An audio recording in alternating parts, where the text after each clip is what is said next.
10 रुपये चढ़ाए तो ये बेकार यूज रहता है, ये सारा कुछ काम करना। अगर तुम 2 रुपये चढ़ाओ तो देखेंगे नहीं तुम्हारी तरफ, 1 से 1 रुपये चढ़ाए तुम सिर पे हाथ रखेंगे अच्छा से।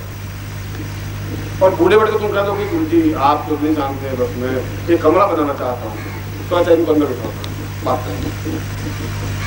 मेरे शिक्षक सही अर्थ में भिक्षुक है वो, ये तो मैं नहीं, तुम ट्राई करके देख लेना। अब कि हरिद्वार जाओ तो ऐसा कोशिश करके देख लेना, हलवा पूरी खाना हो, खाने के तरीके हैं वहाँ, तरीका यही है कि मेरा विचार हो गया कि अपनी संपत्ति का आधा भाग कोई मंदिर मकान में कहीं खर्च करना है, तो गंगा में डाल दूंगा बस। अब मेरे मन में कुछ विरक्ति आ गई है, तो कितने पैसे हैं क्या बात है, बस 10-12 लाख रुपये तो मुझे दे देना, आप 3 दिन हलवा पूरी खाइए, उसके बाद उसमें आ जाए। ऐसा होगा, ऐसा इसलिए होगा कि उनकी नजर, वो गिद्ध जो होते हैं उनकी नजर केवल मांस पे होती है, मनुष्य पे नहीं होती। उनकी नजर पे आपके पैसों पर है, आप पे नहीं है। गुरु शिष्य का ये समझ बन ही नहीं सकता, वे गुरु बन ही नहीं सकते, वे शिक्षक बन सकते हैं। इसलिए पश्चिम में गुरु जैसा कोई शब्द है ही नहीं, पश्चिम में केवल शिक्षक है। ट्यूशन के लिए पैसे दिए, वो आपको पढ़ा देगा, 1 घंटा पढ़ाएगा, वो अपने घर, आप अपने घर, और उसके बाद में अगर आएगा पढ़ाना, आप सिगरेट पी रहे हैं, मूंग लगा रहे हैं और बैठे बैठे पढ़ रहे हैं, न वो कुछ आपको कह सकता है ना आप उनको कुछ कह सकते, कहीं मर्यादा है नहीं। शिक्षक के साथ कोई तालमेल नहीं बन सकता, गुरु के साथ बन सकता है। वहाँ एक अटैचमेंट बनता है, प्यार बनता है, वहाँ कोई लेन देन नहीं होता। तुम्हारे मेरे बीच में सुनो कि मैंने कहा कोई संबंध है ही नहीं, भौतिक संबंध कुछ नहीं है, एक प्यार का संबंध है। और प्यार का संबंध तो बनेगा जब मैं आवाज दूं तुम दौड़ते हुए आ सको।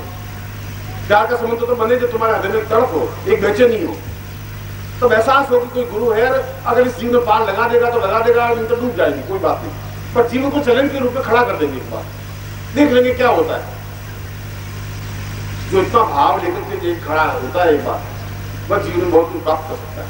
तो गुरु भी एहसास करता है कि इसने मेरे लिए अपने आप को उत्सर्ग किया है, अपने आप को छोड़ा है, अपने आप को चैलेंज लिया है। और मैं तो तुम्हें कह रहा था आप 1 साल में ट्राई करिए, 6 महीने करिए, आप अनुभव तो करिए। एक डॉक्टर बनने के लिए आपका लड़का 15 साल तक मेहनत करता है, जब एक मामूली डॉक्टर बनता है, MBBS बनता है। इंजीनियर बनने के लिए पंचगनी में उसको पढ़ाते हो और कम से कम 50,000 रुपये खर्च करते हो, तब जाकर के एक छोटा मोटा इंजीनियर बन पाता है। मैं तुम्हें 15 साल की बात कही नहीं रहा। और तुम साधक बनने के लिए, देवताओं को दर्शन करने के लिए 5 दिन भी खर्च नहीं करने को तैयार, 5 मिनट भी पास बैठने के तैयार नहीं है। तुम्हारे गुरु से कोई संबंध है ही नहीं, आत्मीयता नहीं है। जब मैं यहाँ खड़ा हूँ तो आप सब मुस्कुरा रहे हैं, मैं यहाँ खड़ा हूँगा तो आप सब आके चरण छू लेंगे, हाथ जोड़ लेंगे। मैं गया, आप अपनी जगह गए, उसके बाद मैं आपको याद आऊंगा नहीं, आप मुझे याद आएंगे। ये गुरु शिष्य नहीं करना। ये बात बहुत कड़वी है, मेरी बात आपको बुरी लगती होगी, पर सत्य यही है। और अगर मैं ही सत्य नहीं कहूंगा तो फिर दुनिया को सत्य कहेगा नहीं, फिर तो कोई चापलूसी करेगा। जीवन के चिंतन को, जीवन के उत्थान को समझने के लिए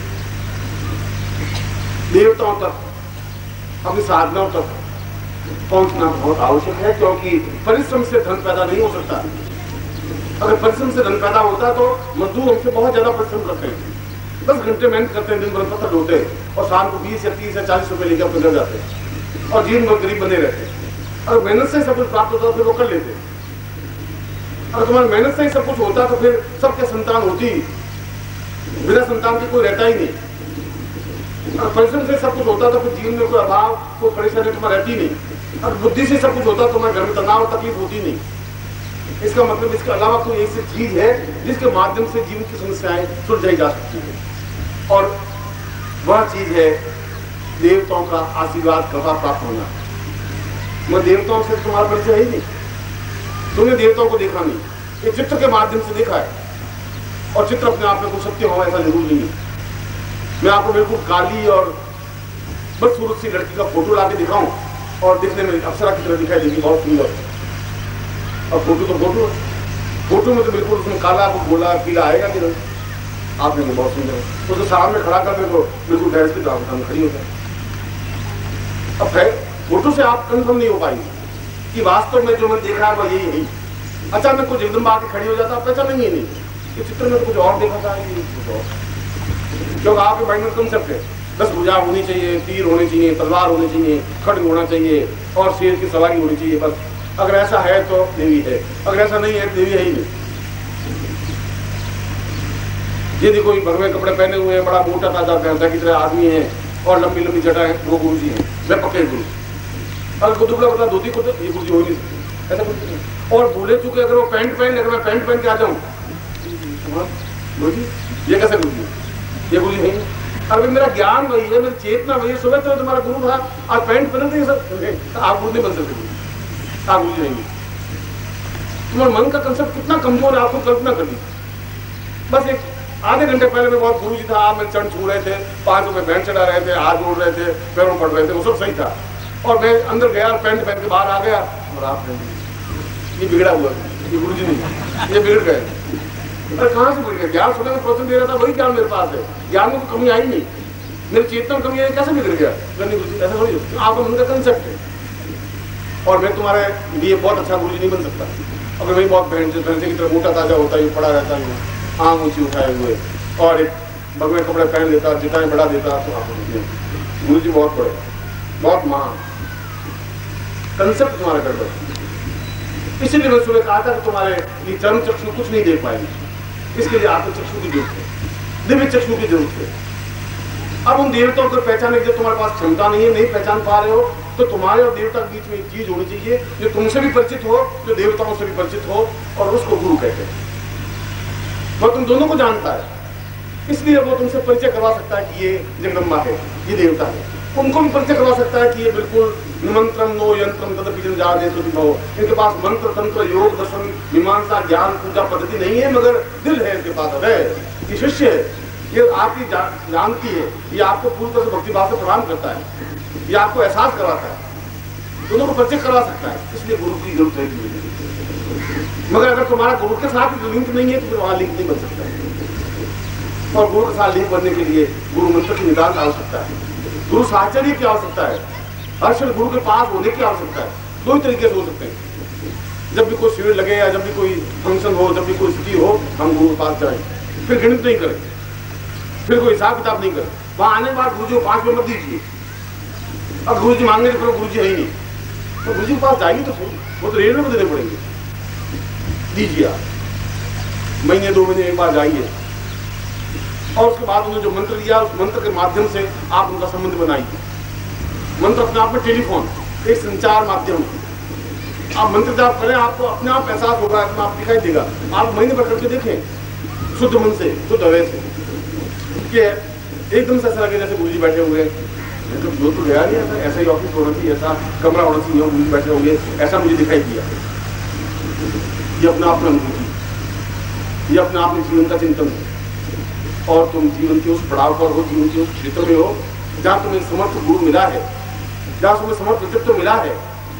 अभी तुमने अगर अवसर खो दिया तो फिर जीवन का अवसर खो दोगे, फिर तुम्हारे पास जीवन के पास तुम्हारे पास कोई पूंजी बचेगी नहीं, फिर बहुत छोटी सी जिंदगी तुम्हारी है जो अपने आप में खत्म हो जाएगी। उस जीवन का कोई मोड़ नहीं है, कोई मूल्य नहीं है, कोई महत्व नहीं है। इसलिए हमारे जीवन में आदिकाल से हमारे शास्त्रों में गुरु को अत्यंत महत्व दिया है। ब्रह्मा विष्णु महेश से भी गुरु साक्षात पर ब्रह्म। ये कहा रुद्र तो बहुत छोटी चीज है, जो कहा विष्णु बहुत छोटी चीज है, ब्रह्मा बहुत छोटी चीज है, इससे भी ऊपर ब्रह्म है, उससे भी ऊपर परम ब्रह्म है, साक्षात पर ब्रह्म है। क्योंकि उस ब्रह्म को तुम देख नहीं सकते, ये तो साक्षात है, मेरे जैसा ही है, मेरे 2 पैर इनके 2 पैर है, मेरे जैसा हाथ मेरे जैसा बोल सकता है, मेरे जैसा मैं अपनी समस्या इनके सामने रख सकता हूँ, ये अपनी समस्या मुझे सुलझा सकता है। और तुम्हारे कर्मों के दोष है, तुम जैसा करोगे वैसा तुम भर रहे हो। तुम्हें जीवन में गुरु नहीं मिले, तुम्हें एक गलत रास्ते तुम चल दिए, अब तुम्हारा जीवन वापिस समझ सकता है, जीवन सुलझ सकता है, उस जीवन के तुम्हारे अभाव दूर हो सकते हैं, भौतिक दृष्टि से भी, आध्यात्मिक दृष्टि से भी, मानसिक दृष्टि से भी। इसलिए ये पूरे जीवन में एक क्षण अगर चिंगारी लग जाए, एक क्षण बहुत है। मीरा का एक क्षण बहुत है। मीरा की जिंदगी में वो कृष्ण का एक साधु आया और एक कृष्ण की मूर्ति लेकर के खड़ा था। मीरा बिल्कुल 8 साल की मीरा खड़ी खड़ी कृष्ण की मूर्ति को टक देख रही थी। उस माँ ने उस कृष्ण की मूर्ति को खरीद लिया, धान के बदले में पाव पर धान किया उस साधु को। माँ ने बेटी ने पूछा मीरा ने कि ये कौन है? माँ ने तेरे पति। बस एक खटका लगा और जिंदगी भर मेरे तो गिरते गोपाल दूसरों को जाके सिर मोर मुख मेरो पति सोई। एक झटके में, एक क्षण में, 8 साल की बालक की जिंदगी में भी एक क्षण हो गया और अपने आप में अद्वितीय मीरा बन गई, अद्वितीय कवि, अद्वितीय साधक, अद्वितीय योगी। तुम्हारे जीवन में एक क्षण बहुत है। अगर कभी झटका लग जाए, कभी जीवन में चिंगारी पैदा हो जाए। अगर चिंगारी पैदा नहीं हो, बुझा हुआ मुर्दा शरीर हो, उसमें तो कुछ नहीं हो सकता। इस जीवन के आनंद को हमने सुबह दीक्षा ली, हमने गुरु मंत्र लिया, हमारे सामने गुरु उपस्थित हुए, हमने गुरु से बातचीत की, गुरु ने हमें देखा, हमने गुरु को देखा। आज आप करोड़ों रुपए अरबों रुपए खर्च करके भी शंकराचार्य को नहीं देख सकते। जो लोग शंकराचार्य के पास रह गए वो रह गए। अब आप हजारों रुपए खर्च के मीरा के पास नहीं बैठ सकते, कबीर के पास नहीं बैठ सकते, सूर की तान नहीं सुन सकते। वो समय बीत गया, ये समय बीत जाएगा। तुम्हें आने वाली पीढ़ियां उस आनंद को प्राप्त नहीं कर पाएगी जो तुम गुरु के पास बैठ करके प्राप्त कर सकते हो। तो तुम्हारा गुरु इतना कमजोर कायर बुजुर्ग नहीं है। उन पंडितों को मालूम है, मैं पंडितों से बहुत अच्छा मंत्र बोलता हूँ कर्म कांड के, इनसे ज्यादा ज्ञान से, इनसे ज्यादा अच्छा प्रवचन कर सकता हूँ। चाहे मंत्र हो, चाहे तंत्र हो, चाहे आयुर्वेद हो, चाहे योग हो, चाहे दर्शन हो, चाहे मीमांसा हो, चाहे किसी विषय हो, चाहे किसी प्रकार का क्षेत्र हो, कोई एक ही चीज को पकड़ कर नहीं बैठा हुआ। आप जिस क्षेत्र में प्राप्त करना चाहें उसी क्षेत्र में आपको पूर्णता देने के लिए तैयार है। और ये पहली बात है कि मैं खुद, समुद्र खुद आकर के गंगोत्री को कहता है कि तुम्हें दौड़ने की जरूरत नहीं, मैं तुम्हारे पास आया हुआ हूँ। समुद्र तो अपनी जगह है, गंगोत्री को दौड़ करके, गंगा को दौड़ करके समुद्र मिलनी चाहिए। इस समय तो बिल्कुल विपरीत चल रहा है। यहाँ पर तो गंगा है अपनी जगह खड़ी है और समुद्र वहां से उठ रहा है। गुरु खुद शिष्य के पास जा रहे हैं, अरे भाई तुम सीख लो कुछ, योग्य है, समय बहुत कम है, तेरे मेरे बीच में न मान 4-6 साल है, और तुम नहीं, हम कुछ नहीं, हम जैसे थे वैसे वैसे रहे नहीं। गुरु जी कुछ सुधरेंगे ही नहीं। आपके जैसे और 25-50 आ जाए कोई फर्क नहीं पड़ेगा हमारे ऊपर। तुम्हें विरता भी नहीं कर सकती अगर तुम्हारे मन में कंसेप्ट नहीं है, अगर तुम्हारे मन में चेतना नहीं है, आग नहीं है। मुर्दा सिर्फ इंजेक्शन लगाने से मुर्दा जिंदा नहीं रह सकता, वो मर गया। और अगर तुम्हारी आत्मा, तुम्हारे प्राण, तुम्हारी चेतना खत्म हो गई है, तभी मैं प्रयत्न करता हूं।